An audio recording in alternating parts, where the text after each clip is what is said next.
your forecast first. Sponsored by Matex Heating, Cooling, and Plumbing.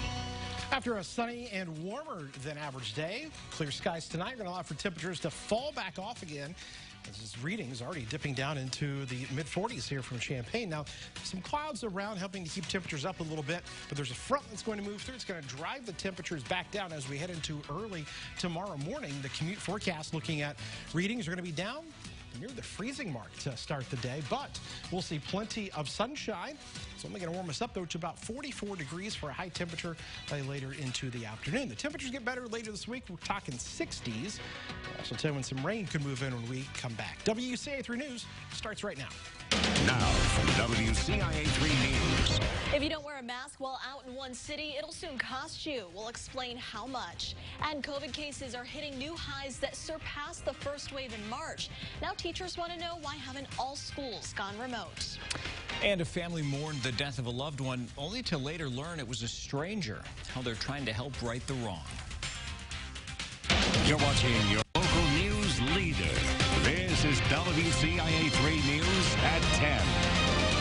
Good evening, I'm Paul Chikini. And I'm Jessica Coons. People in Decatur will now face a fine if they don't wear a mask. City council members passed an ordinance tonight that makes wearing a mask mandatory in certain situations. WCIA 3's Jennifer Jensen is live in our newsroom. So Jennifer, what finally pushed council to make this decision tonight?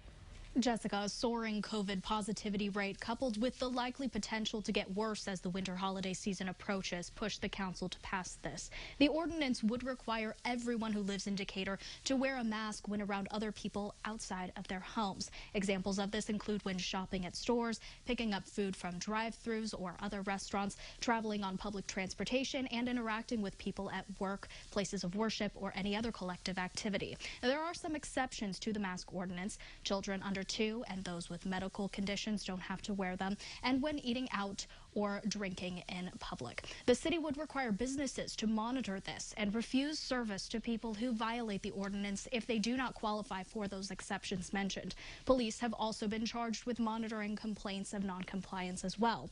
Before ultimately passing this ordinance, however, council grappled with how this would affect people and businesses. Council emphasized that through this ordinance, they're seeking compliance more than fining people.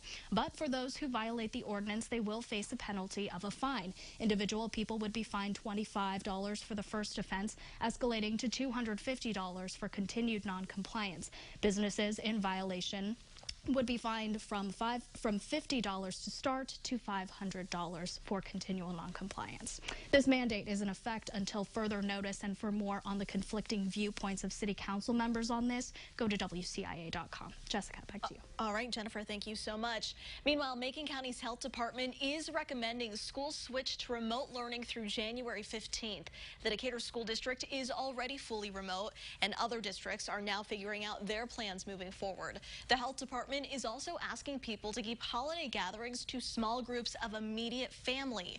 Churches are also being asked to switch to virtual worship services. In March, all schools went to remote learning. Now the daily case count is hitting new highs, but thousands of students remain in the classroom. The Illinois Federation of Teachers wants to know why that hasn't changed. WCIA 3's Jen Lask shares the union's demands for action.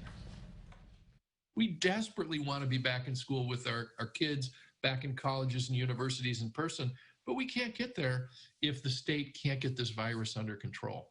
And that's why the Illinois Federation of Teachers is calling for a complete return to remote learning. IFT President Dan Montgomery wants the state to put more uniform measures into place rather than just guidances.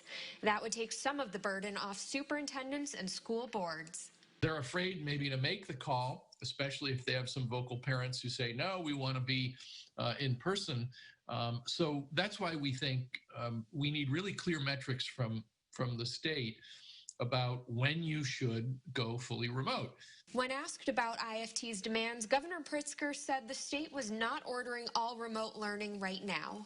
What we've made sure is to set parameters that are safe for schools. We need schools to follow those parameters. Most are. Roughly 2/3 of students in the state are doing distance learning now. But for those whose schools have gone from remote to hybrid and back to remote, like Champaign's elementary schools, Montgomery says it's a lot to handle. It's very helpful as a teacher to have certainty, right? If you're preparing for an online lesson versus an in-person lesson, it's very different.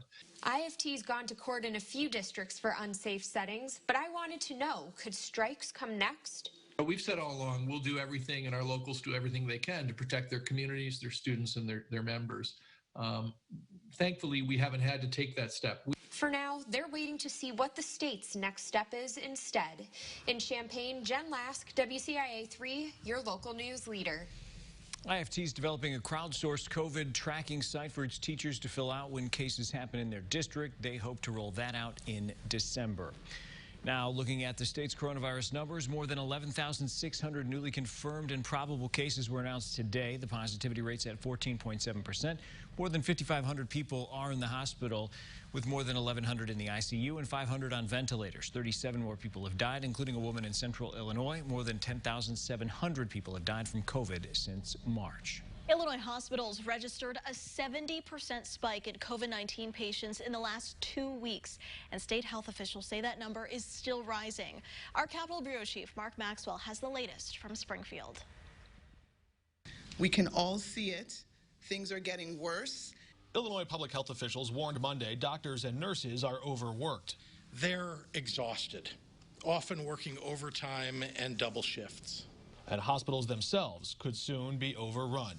If we wait to take action until our hospitals are full, it will be too late. And countless patients, COVID patients, as well as those with all the other ailments and injuries that bring people to the hospital, will die unnecessary deaths because there aren't enough beds or people to staff them. So our hospital services are busier than we have ever been with COVID. Dr. Chuck Callahan heads up the Memorial Medical Group's 5 hospitals. One hospital seeing so many sick patients, some are left to wait in the emergency room.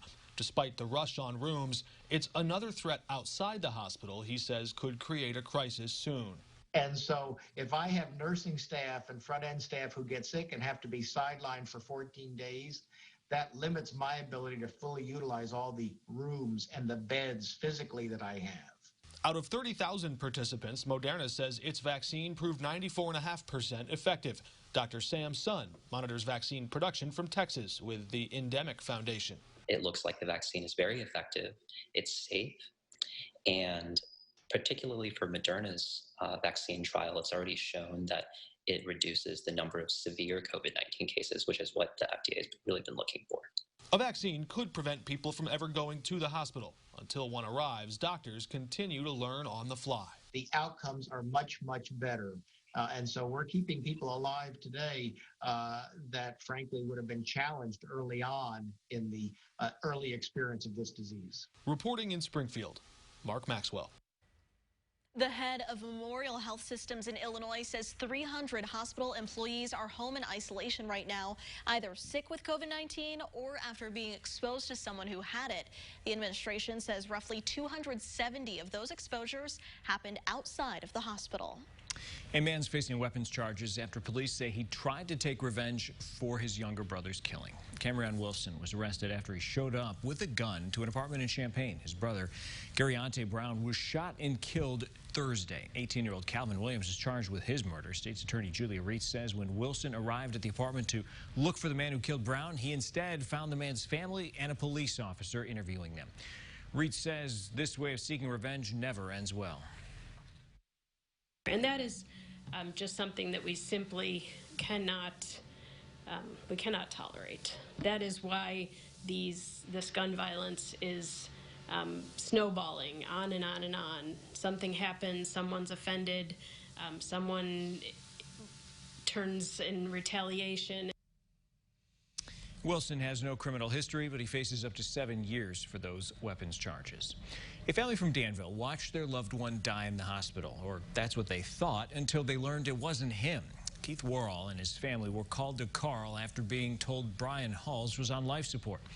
He says he had his doubts it was him, but both nurses and doctors confirmed his identity. The family was suspicious because the man had a tattoo they didn't recognize and a smaller shoe size. The man, who is said to be Halls, died November 3rd after being taken off life support.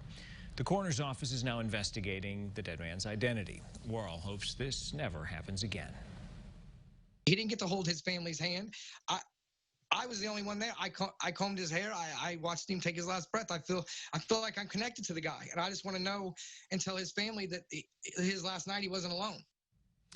We reached out to Carl Hospital. They sent us this statement tonight saying, quote, "While we will not address specifics of any person's care, there are times when a patient arrives at the hospital when identity is not yet verified, but the individual requires immediate urgent treatment. We focus on providing the best clinical care for the patient."